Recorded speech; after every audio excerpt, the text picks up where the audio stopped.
This Ford Escape came to GT detailing covered in stains, trash, and debris. Owner and operator Gabe Tyler walks us through 10 techniques to transform dirty cars to look brand new. The detail started by removing the stained seats and floor mats. Gabe evaluates whether the seats need to be removed depending on any stains under the seat and between the center console. Once the floor was exposed, Gabe separated the trash and customers' personal belongings, using his hand to remove the bigger items and a vacuum to clean up any leftover trash. He cleaned the door jambs with a degreaser and brush, followed by a power washer to remove any dirt or gunk. This step is done early in the detailing process and before shampooing in case water sprays on the carpet.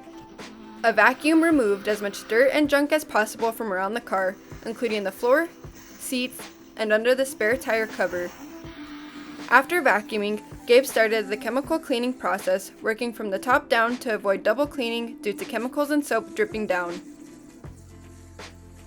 To remove stains on the headliner, he used a spray, drill brush, and a microfiber towel. He deep cleaned the floor mats with a pressure washer and shampoo and then hung them to dry.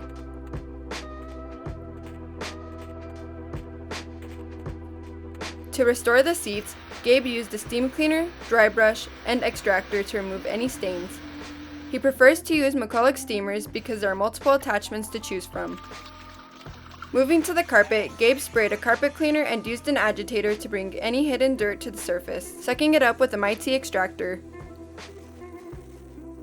He steam cleaned the steering wheel and pedals with a brush attachment. Steam cleaners help remelt dried melted gunk like candy and chocolate for an easier removal. He treated the door panels with a vacuum, spray, steam cleaner, and microfiber towel. For plastic surfaces, Gabe works in small sections to ensure he doesn't miss any spots. Once the plastic surfaces were clean, he applied a plastic UV protector. Gabe reinstalled the seats and floor mats into the car and cleaned the glass, and the detailing was complete.